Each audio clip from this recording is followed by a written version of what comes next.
Y ahí tiene su hojita. Si trae su Biblia, vamos a lo que vamos a ver ahora.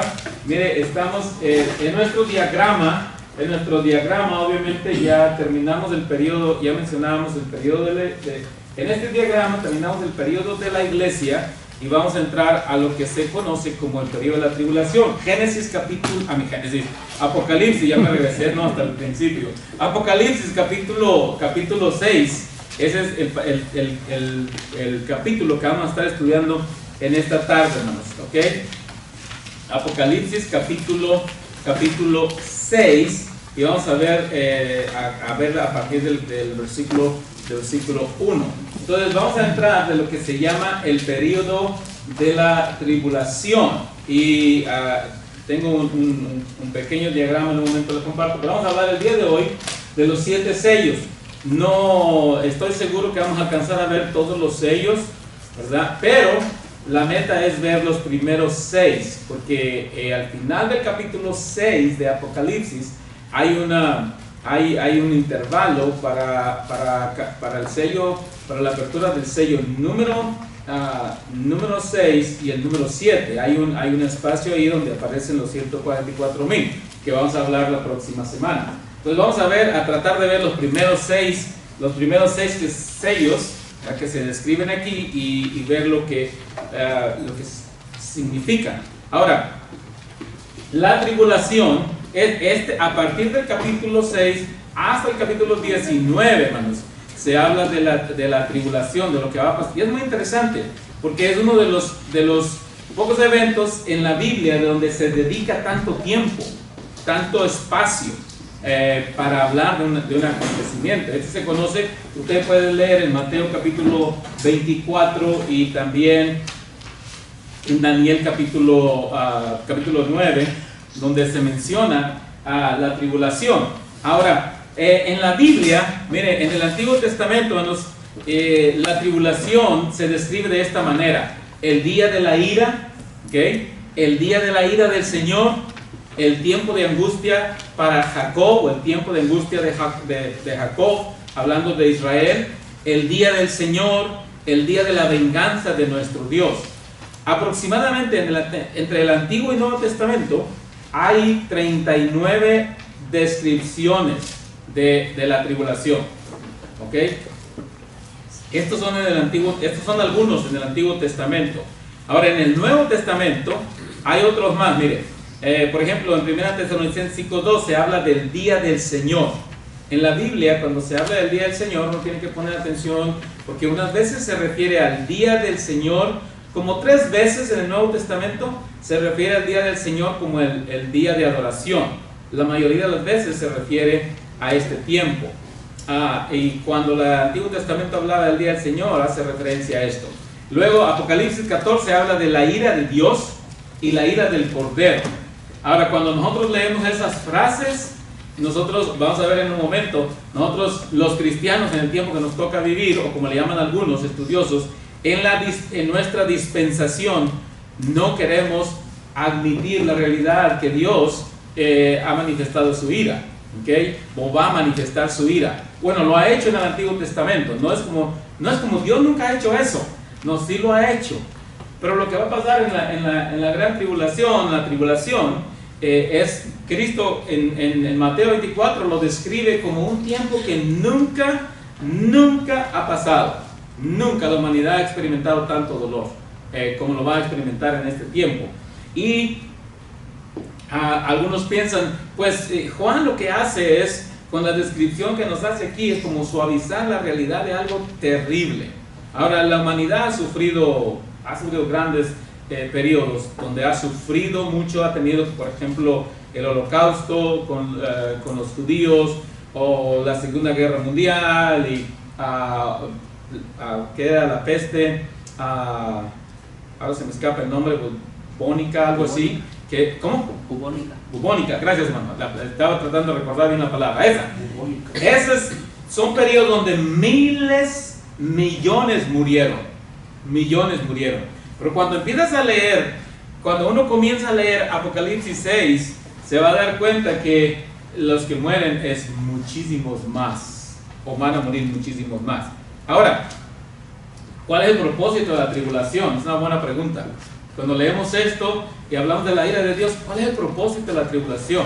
Ahora, los creyentes, hermanos, de este lado todavía, sin ser arrebatados, y leemos esto, tenemos que poner atención, porque nosotros tenemos un concepto, creo que lo hablamos en un estudio pasado, a veces de nosotros los cristianos queremos un Dios de amor, ¿verdad? Si se equivoca alguien más, queremos que le caiga la ira de Dios a él, pero si me equivoco yo, no, Señor, detén tu ira, dame misericordia y gracia. Generalmente así es, hermanos, ¿ok? Aunque vamos a ver en un momento que dice aquí, ¿cuándo vas a vengar a nosotros? Ese no es un pensamiento actual, es un pensamiento post-arrebatamiento, es decir, hasta después. Ahora mire, ¿por qué razón va a pasar esto? Por dos propósitos, básicamente. Dos propósitos. Uno es preparar a Israel para recibir el Mesías. Es el tiempo de angustia para Jacob. En ese tiempo, es decir, una vez que la iglesia es arrebatada, comienza un periodo en el que Dios va a tratar particularmente con Israel y va a haber conversión de multitud de judíos, ¿ok? Y también va a haber multitud de gentiles, no judíos, que van a ser salvos, ¿ok? Pero prácticamente, número uno, un propósito de la gran tribulación es preparar a Israel para recibir al Mesías. Recuerden que cuando Cristo vino, por cierto ya empezamos el mes para la celebración de la venida de Cristo, los judíos lo rechazaron. Entonces ahora Dios va a tratar con ellos y ellos van a llegar a aceptar al Mesías. La segunda razón, ¿okay?, es castigo sobre hombres y naciones. ¿Okay? Esta es la segunda razón de la tribulación. Juzgados por su impiedad. En este momento, naciones, pueblos y todo se rebelan contra Dios, pasan leyes, hacen cosas que uno ve y dice, ¿cómo es posible que hagan eso si es una violación clara de lo que Dios dice? Pero lo siguen pasándolo. Bueno, cuando viene la gran tribulación, se le acabó su tiempo a las naciones y Dios entonces va a juzgar, fíjese, va a juzgar por la impiedad de la humanidad, sobre todo los que blasfemaron. Hoy en día usted puede ver en televisión, en escritos, en internet, todo, como abiertamente la gente está blasfemando, cada vez un poco más descarado que anterior, ¿verdad? Y los que somos mayores, pues nos espantamos, como, ¿cómo es posible? Bueno, la Biblia claramente dice que la maldad aumentará, ¿okay? Incluso algunos cristianos también se van a enfriar. Y entonces se va a cumplir el plan de Dios. Dios va a tratar con esto. Y el periodo de la tribulación es un periodo terrible. Ahora, ¿cómo se manifiesta? Miren. Ahí está.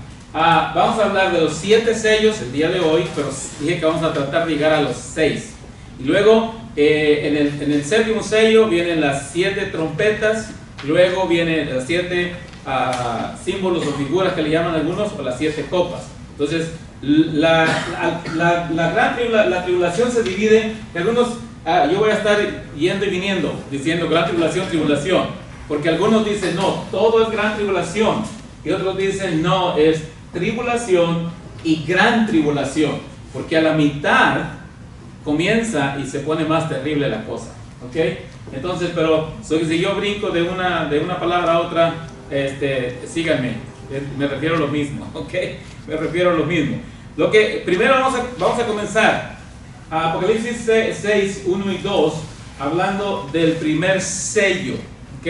El primer sello, caballo blanco. Alguien léanos con voz fuerte 1 y 2 para comenzar. Y cuando el Cordero abrió uno de los sellos, y oí a uno de los 4 seres vivientes decir como con voz de trueno, ved y mira. Y miré, y he aquí un caballo blanco, y el que lo montaba tenía un arco, y le fue dada una corona, y salió venciendo y para vencer. Gracias, hermano. Entonces ahí está, se abre, ahora noten, se abre el primer sello, se quita el primer sello y Juan ve algo, pero lo que está pasando es en la tierra, ¿okay? Lo que va a pasar es en la tierra. Entonces un caballo blanco, ¿qué quiere decir? Bueno, lo primero que hay que aclarar, no es Cristo, ¿okay? No es Cristo, Él vendrá en un caballo blanco, pero según Apocalipsis capítulo 19, versículo 11, más viene. Aquí hay, hay varias frases que determinan que no es Cristo. Primero dice que salió venciendo para vencer. Entonces no puede ser Cristo, porque Cristo en todo el Nuevo Testamento aparece como vencedor. Cristo no va a vencer. Cristo ya venció. Entonces no puede ser Cristo. Por eso, ahora el caballo blanco indica victoria y paz, hermanos. Ahora, no leemos en ninguna parte de estos versículos que es el anticristo, pero se trata de el anticristo, ¿ok? Se trata de un conquistador brillante, militar y agresivo que deslumbra al mundo. Ahora, note que dice que tiene una corona que significa autoridad. Luego, en el versículo 2 dice también que tenía un arco, pero no tiene flechas. No hace mención de flechas o saetas. ¿Por qué? Porque no es alguien que va a hacer guerra. Entonces, cuando sucede el arrebatamiento y comienza este primer jinete, ¿okay? Entonces es la manifestación del anticristo. Por eso decimos, si usted ya identifica el anticristo, sorry, pero ya se quedó. No se fue. No era creyente entonces. Porque los creyentes van a ser arrebatados y la iglesia se va a ir y nosotros no vamos a ver el anticristo. No sabemos quién es el anticristo. El anticristo se manifiesta en la tribulación. Así que cuando los creyentes escucho a algunos que están preocupados, ¿quién es el anticristo? ¿Quién es el anticristo? Yo estoy pensando, ya no debe ser nuestra preocupación, porque no se va a manifestar hasta que la iglesia es arrebatada. Por eso siempre digo, si alguien ve el anticristo, quiere decir, se quedó. Porque los cristianos no lo van a ver. Ahora, tal vez lo vamos a conocer, pero no vamos a poder identificarlo nosotros, porque no se va a manifestar hasta la tribulación. Ahora, aquí no se menciona, hermanos, que es el anticristo. Ahí no dice anticristo, pastor. Yo sé, ahí no aparece, pero todo indica que sí lo es. Ahora, en Tesalonicenses capítulo 2, segundo Tesalonicenses capítulo 2, versículo 7, versículo 9, habla de el inicuo y habla que hay algo que lo detiene. Dice que su maldad ya está en acción, ¿verdad? Dice que ya está en acción, solo que, déjenme leerlo. Noten lo que dice ahí, versículo 7, porque ya está en acción el misterio de la iniquidad, solo que hay quien al presente lo detiene hasta que él a su vez sea quitado del medio. Ahora escuche, entonces se manifestará aquel inicuo a quien el Señor matará con el espíritu de su boca y destruirá con el resplandor de su venida. ¿Okay? Inicuo cuyo advenimiento es por obras de Satanás, con gran poder y señales y prodigios mentirosos, con todo engaño de iniquidad para los que se pierden, por cuanto no recibieron el amor de la verdad para ser salvos. Ahora, entonces lo que va a pasar que ahorita el espíritu lo detiene, pero en el arrebatamiento, entonces el espíritu se va, y en cuanto se va a la iglesia, entonces el anticristo comienza a manifestarse, y es lo que el caballo blanco simboliza. Por eso hay arco, pero no hay guerra. Y luego dice que salió venciendo para vencer.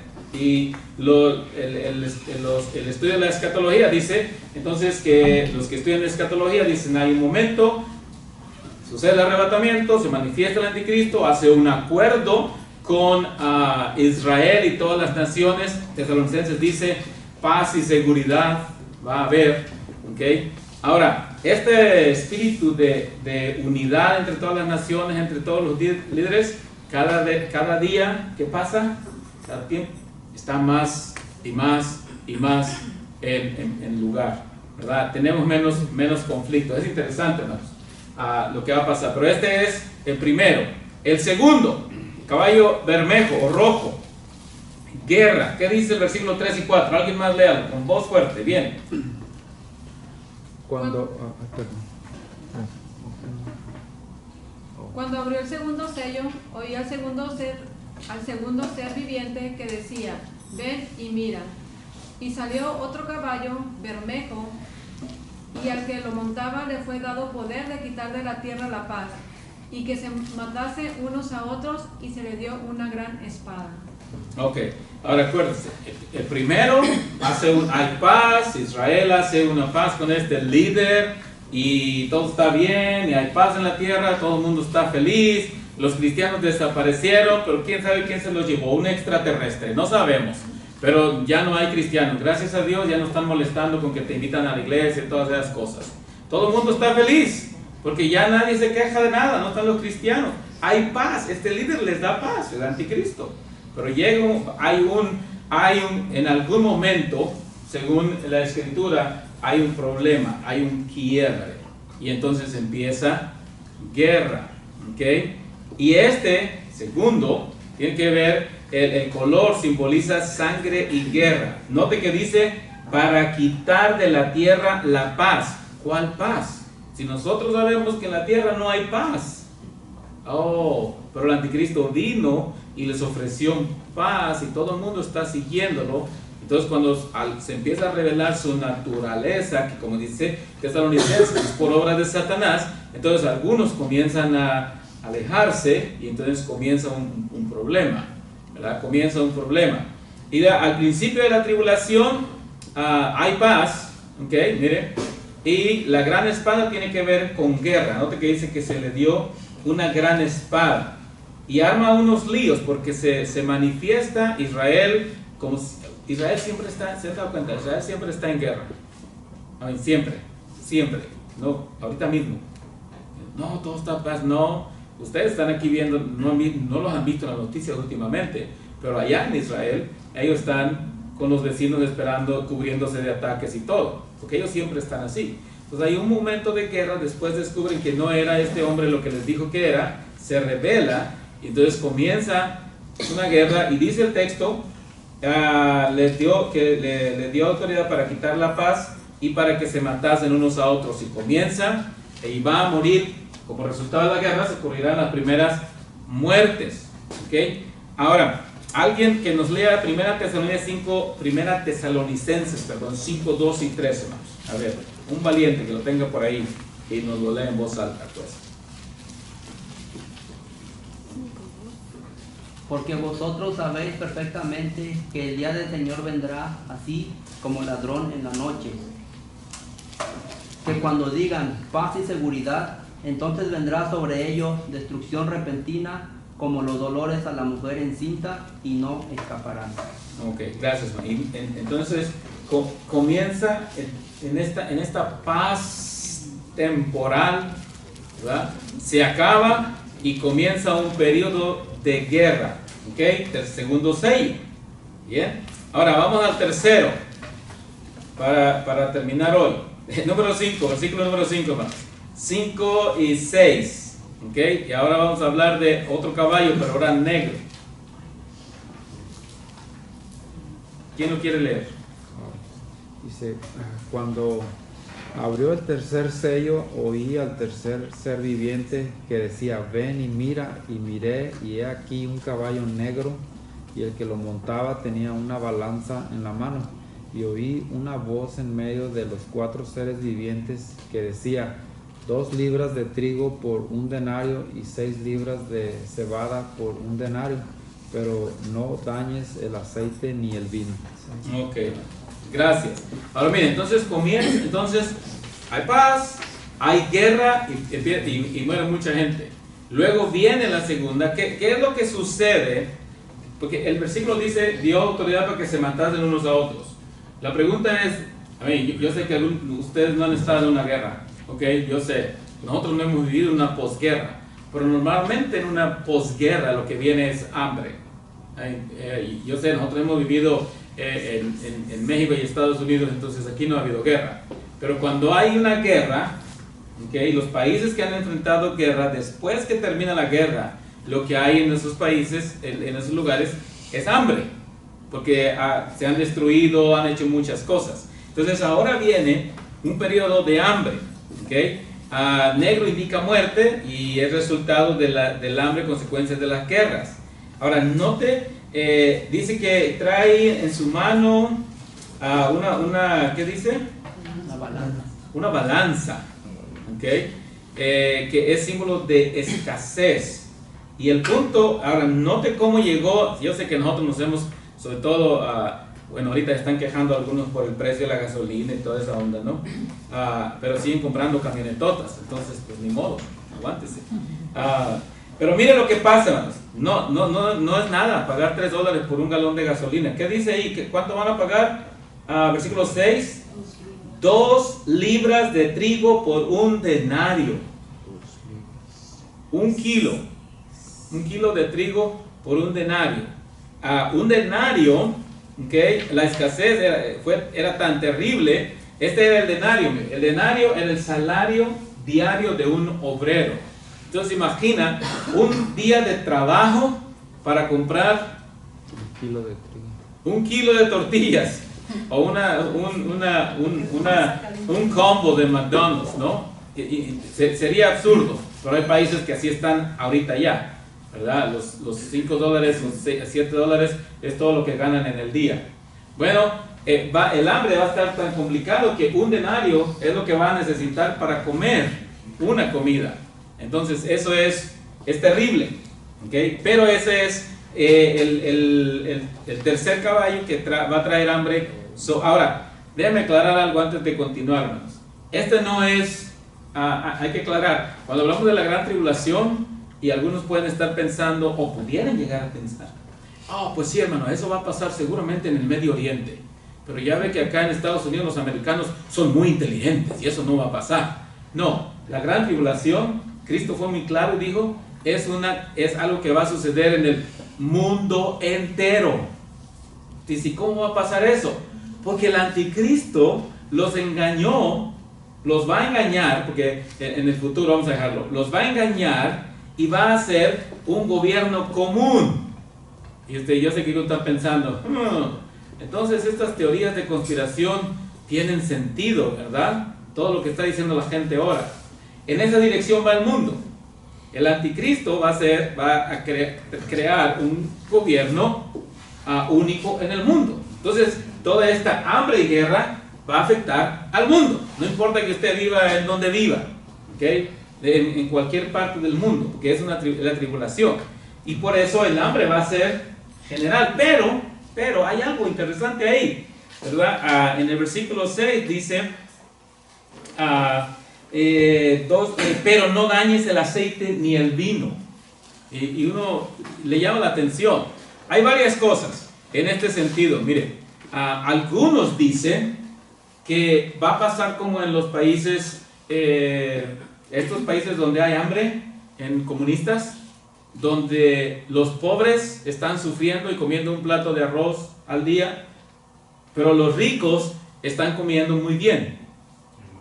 Entonces, los ricos comen bien, porque en esos países comunistas así es, hay hambre, pero los ricos siguen comiendo. Entonces, algunos comentaristas dicen, lo que va a pasar es que en esa hambre, los ricos van a seguir haciendo lo mismo, acaparando ellos y comiendo, pues, y no se dañan. Eso es lo que dicen algunos. Pero la otra referencia de esta frase es también una referencia a la misericordia de Dios para Israel. Porque el aceite y el vino son dos de los principales recursos de Israel. Donde Dios decide, en este caballo negro, es decir, va a causar hambre. Pero no toques esta parte, porque Dios todavía tiene misericordia de la nación de Israel. Esta es otra de las afirmaciones que se hacen de esta frase. Lo cual tiene sentido, porque en ese momento de la tribulación, va a haber muchos israelitas que van a ser salvos, como vamos a ver en los próximos días, en las próximas clases, perdón, cuando vamos a ampliar un poco acerca de Israel. Pero, por eso le decía que si usted se queja de la gasolina de $3, que por cierto está muy cara, ¿verdad? Imagínense, por un día de trabajo para un kilo de porque es 1 kilo de trigo. Es terrible, ¿no? Y luego si usted tiene 4 en la casa y todos son de buen comer, ¿cómo le vamos a hacer? Yo sé que uno dice, ¿cómo le hacemos? Ese es hambre y muchos van a morir. Porque lo que está pasando en cada uno de estos sellos que se está quitando, solamente en el primero no hay muertos, pero a partir del segundo, muere, está causando muerte. La ira de Dios se está manifestando. Y yo sé, cuando los maestros, los predicadores enseñan eso, la gente se queda pensando, ay, ¿cómo Dios va a hacer eso? Esa es la pregunta que muchos hacen cuando leen esta parte. ¿Cómo Dios va a hacer eso? Sí lo puede hacer, hermanos. ¿Okay? Hebreos menciona uno de los textos que seguido ignoramos. Horrenda cosa es caer en manos del Dios vivo. Está en su Biblia. ¿Okay? Entonces, si eso dice el escritor, es porque Dios es serio. Nomás que nosotros los cristianos seguimos refugiándonos en el Dios amoroso y misericordioso, ¿verdad? Y luego cuando nos hace disciplina, le echamos la culpa a alguien más, ¿no? Mire, siguiente más, cuarto, ¿dónde nos quedamos? ¿En el 8? 6. 7. 7 y 8. A ver, 7 y 8. ¿Quién lo quiere leer? Cuando abrió el cuarto sello, oí la voz del cuarto ser viviente que decía, ven y mira.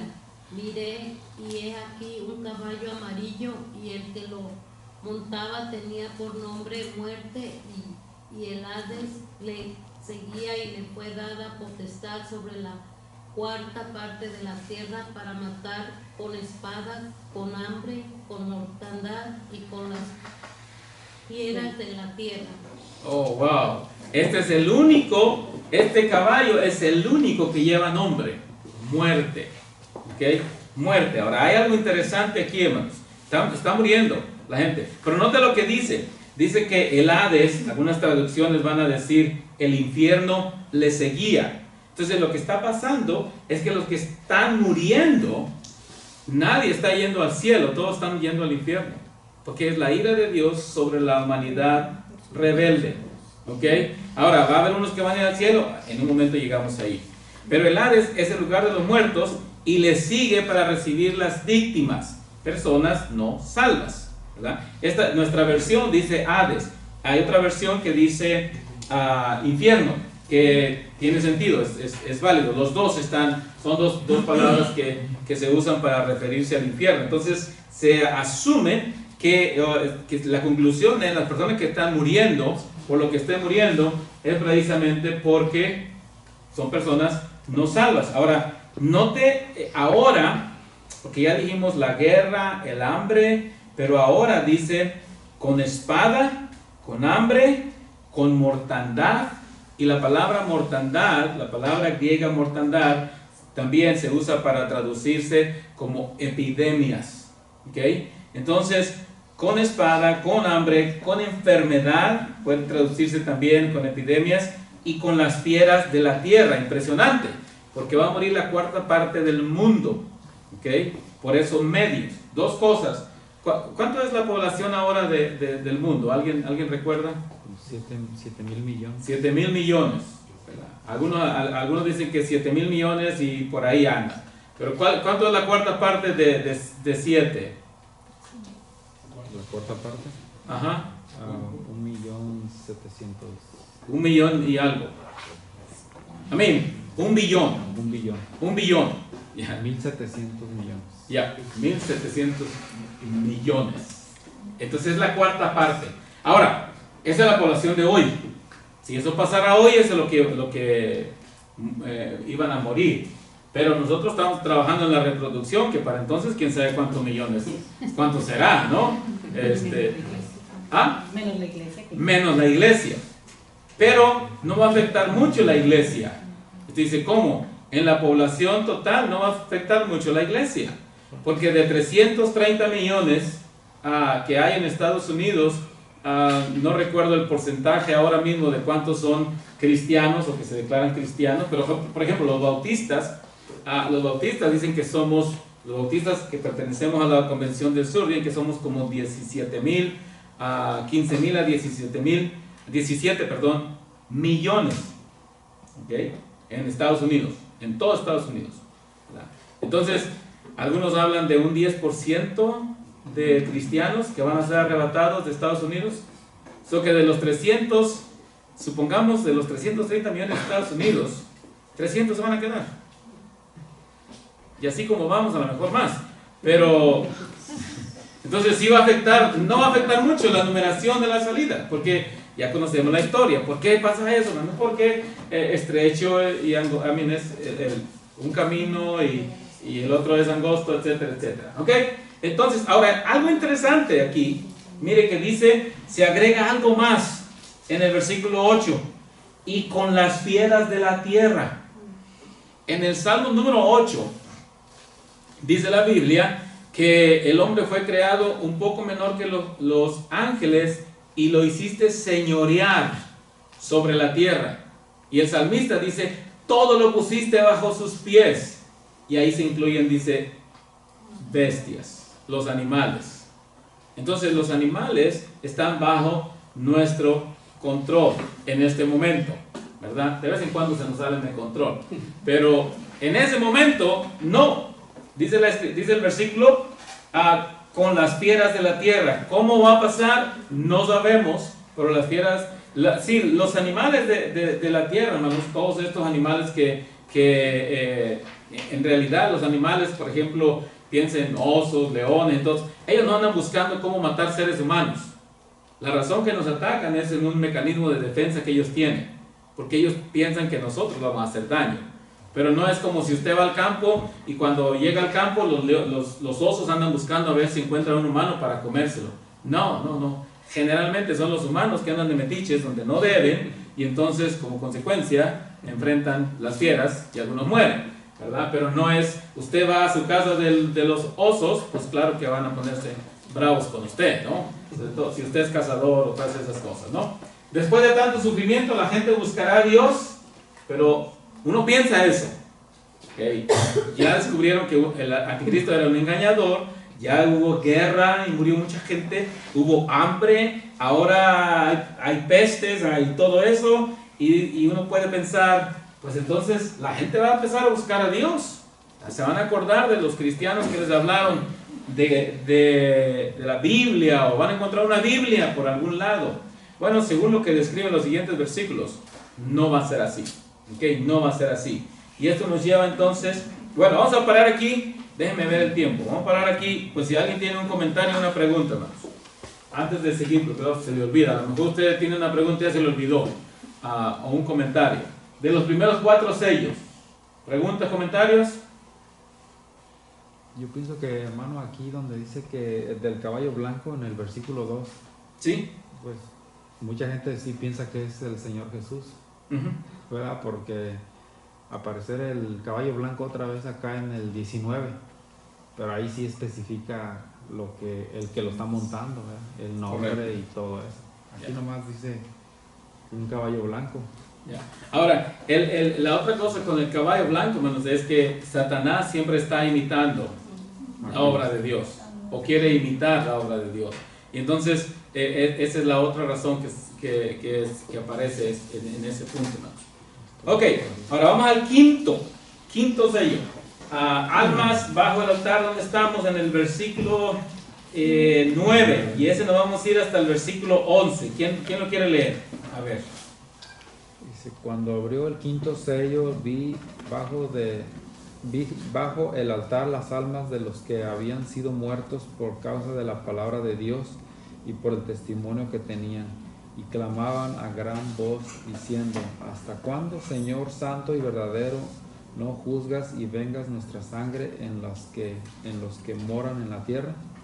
Y se les dieron vestiduras blancas y se les dijo que descansen todavía un poco de tiempo hasta que se cumplirá el número de sus consiervos y sus hermanos que también habían de ser muertos con ellos. Ok, ahora mire. Interesante, almas bajo el altar son almas que fueron muertas después del rapto.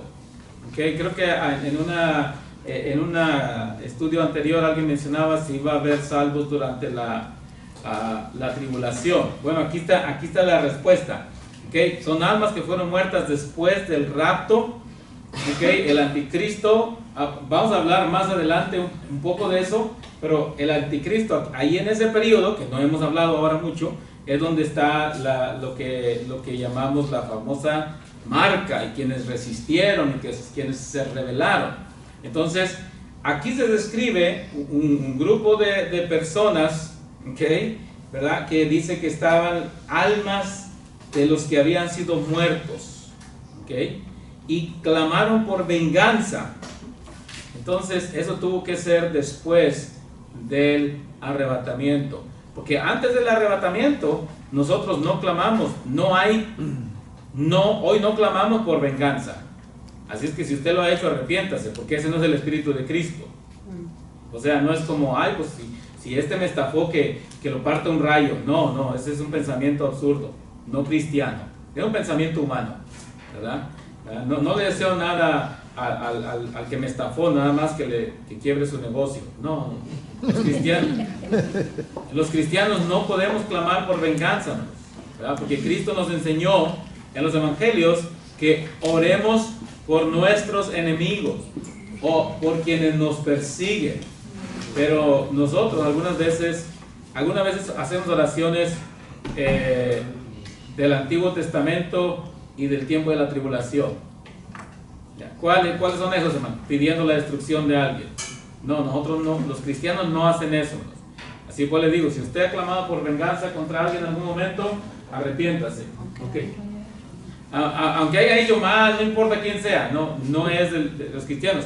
Pero nosotros a veces, el otro día estábamos viendo una película, mi esposa y yo creo, y estábamos viendo todo lo que hizo el malo, y luego nosotros estábamos cuidando que no le hicieran daño al malo. Y dice mi esposa, mira cómo no, y me dice mi esposa, ¿cómo nos pasa que te dejas llevar con el movimiento, con el momento, y tú también estás protegiendo a los malos? Interesante, ¿no? ¿Iban a decir algo aquí, hermano? Sí, también una de las, hablando de eso, de las películas, ¿verdad?, que Fui al cine. pasé por de los narcos que los hacen muy famosos y los hacen ver como héroes. Y ya uno se mete ahí. Yeah. Se mete a apoyar en la marcha. Se mete a apoyar también, ¿no? Anda haciendo marcha en favor del Chapo también. Lo que iba a mencionar hace rato, que decía que ni aunque David lo haya hecho, ¿no? Porque yo creo que eso es parte también de como nosotros como cristianos y en la época que estamos y bajo los principios bíblicos que el Señor Jesucristo nos puso, son más arriba de la vara más alta que en el Antiguo Testamento. De eso, porque en el Antiguo Testamento los usaba. Entonces a veces podemos tender a decir, oh, bueno, pero pues David lo hizo, ¿por qué nosotros no podemos orar así? O sea, no podemos... Seguramente usted ha leído esos salmos, se les llama salmos... No podemos justificar. Se llaman salmos imprecatorios, donde David ora por la destrucción de los enemigos. Y era en el Antiguo Testamento. Y también hay un canto que lo cantamos muchas veces, ¿verdad?, que lo comentaba él, respecto a esto de que nos gloriamos o damos gracias porque al enemigo le pasó algo, como es el de echó a la mar los carros del faraón, que dice echó a la mar, es como si estuviéramos... Y algunos cristianos, algunos cristianos, Estamos recordando la historia de lo que Dios hizo con ese canto. pues no deseando el mal a los enemigos. Sí. Pero algunos cristianos luego dicen, no, así dice, todo lo que te hagan se les va a regresar. Ese es un pensamiento de venganza, hermano. No funciona así. Si usted lo ha dicho, usted quiere venganza, y ese no es el pensamiento cristiano. No, sí, pero no te preocupes, todo lo que te hacen se les va a regresar. No, los cristianos no andamos diciendo eso. Cristo no dijo cuando lo estaban crucificando, dijo, bueno, que al cabo se va a oscurecer y les va a partir un rayo. No, porque ese no es el espíritu de Cristo. Pero estos que están, mire, note cómo están ellos. Tienen vestiduras blancas delante de Dios y están diciéndole al Señor, pues ya dale su merecido. Y uno dice, ¿cómo es posible? Porque es otra dispensación, es otro tiempo, es después, ¿okay? Es después del rapto, y entonces las cosas han cambiado, ¿okay? Y si nosotros no podemos decir eso, no, porque Cristo nos dijo que, pero nos trataron mal. Cristo dijo, oren por ellos. ámenlos. Y uno dice, ¿cómo? Y yo sé que algunos de nosotros no podemos llamar a los mismos hermanos de la iglesia, pero está bien, hermanos, debemos hacerlo. Ok, punto. Yo sé que a veces no le caemos bien a alguien. Yo no le caigo bien a alguien. Y si es cristiano tiene que amarme, pero sabe que yo también tengo que amar a todos, incluyendo a mi suegra. Bueno, porque mi suegra todavía no se recupera que le quité a su hija, entonces espero que un día se recupere. La suegra no se puede recuperar de eso, hermanos, ¿es cierto? Nunca la van a recuperar, ¿no? Yo pensé que te hablando de la recuperación de la cirugía, hermano. No, recuperarse que nosotros nos llevamos a la hija. Recibirán sus cuerpos glorificados, dice. Ahora, note lo que dice. Se les dieron vestiduras blancas y se les dijo que descansasen todavía un poco hasta que se completara el número de sus consiervos y hermanos que también habían de ser muertos como ellos. Entonces, durante la tribulación vamos a ver que hay muchos que son salvos. Vamos a ver más adelante que es una multitud. ¿Ok? Entonces, ahí están. Juan tiene esa visión, tiene una visión de lo que está pasando abajo, lo que está pasando en el cielo. Y por último, ya para terminar, a partir del versículo 12 viene el sexto sello y dice el versículo 12, hermanos: hay un gran terremoto y el sol se puso negro como tela de silicio, la luna se volvió como de sangre, las estrellas del cielo cayeron sobre la tierra y hay una catástrofe terrible. ¿Ok? Ahora, ¿qué es lo que hace el mundo? Versículo 15. Los reyes de la tierra, los grandes, los ricos, los capitanes, los poderosos y todo siervo y todo libre se escondieron en las cuevas y entre las peñas de los montes. Los reyes con todo su poder no pudieron contener eso. Los grandes, los ricos con todo su dinero no pudieron. Nada. Hoy en día el hombre dice que es capaz de hacer cualquier cosa. Mire, llegamos a la luna. Mire, no. En esta catástrofe van a mostrar que no pudieron hacer nada. Entonces, versículo 16. Se arrepintieron y clamaron.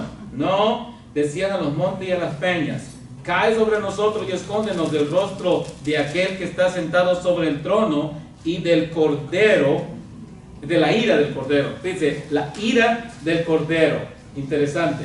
Y es lo que dice Romanos. Romanos habla de esta realidad. Conociendo a Dios, no le glorificaron como a Dios. Aquí reconocen, versículo 16, que todo esto viene del que está sentado en el trono. Es la ira de Dios. Entonces, algunos le llaman, hay una oración de los pecadores. Dicen, a los montes protéjanos de la ira. Y luego dice, porque el gran día de su ira ha llegado. Entonces reconocen que el día de su ira, pero huyen de él en lugar de acercarse. Muchos dicen, escuche esto, creo que lo mencioné, que nunca vendrá tal día porque Dios es un Dios de amor.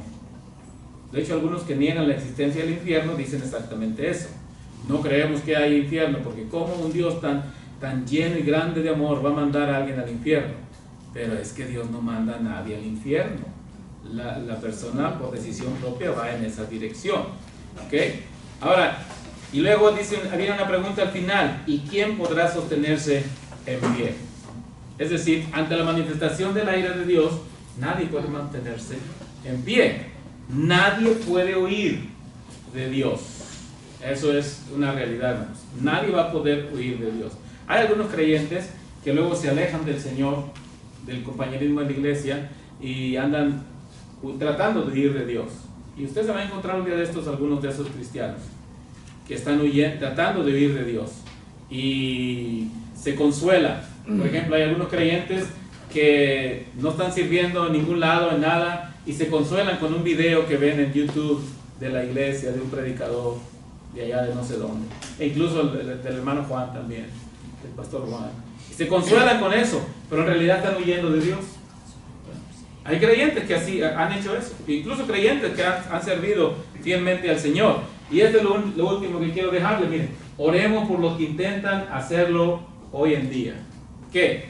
Huir de Dios. Ver la realidad que existe Dios, pero lo rechazan. Y en lugar de admitir la realidad, sí existe Dios. Porque algunos que niegan la existencia de Dios, en realidad están enojados con Dios. Nada más. Siempre que usted esté hablando con alguien que está así no, Dios no existe, no, es puro cuento, no, la iglesia son hipócritas, todo. La pregunta que siempre es bueno hacerle a una persona así es decirle, ¿qué pasó en tu vida? ¿Qué te hizo Dios? Porque muchos, yo lo he hecho un par de veces, hermanos, y lo que he encontrado es como, oh, bueno, es cuando falleció esta persona, cuando pasó esto, ¿dónde estaba Dios? Oh, usted está enojado con Dios. Porque los ateos son un poquito contradictorios. Se enojan contra Dios, los ateos. Pero la pregunta es, ¿cómo te puedes enojar con alguien que tú dices que no existe? Pero lo hacen. Porque ellos están haciendo cosas en contra de los que creen en Dios. Entonces, si tú no crees que existe eso, ¿para qué te preocupas? No te deberías preocupar. Pero generalmente muchos ateos han llegado a ese estado por rebeldía o por sentimientos contra Dios. Esta es una realidad, hermanos. Millones todavía hoy están pensando, usted y yo hablamos del rapto, ni lo creen. Está hablando de la iglesia, ustedes están perdiendo el tiempo ahí en la iglesia. Todas las cosas que usted nos han dicho, y algunos son amigos, familiares, etcétera, etcétera. Ok, aquí vamos a parar. ¿Y quién podrá sostenerse en pie? Y la próxima semana vamos a hablar de los 144,000, que antes de que llegue el día le digo, no son los testigos de Jehová. Ok, nomás por cuestión de declaración. De antemano declaramos eso. Ok. Hago una pregunta o comentario, ¿no? Antes de que vengan el resto de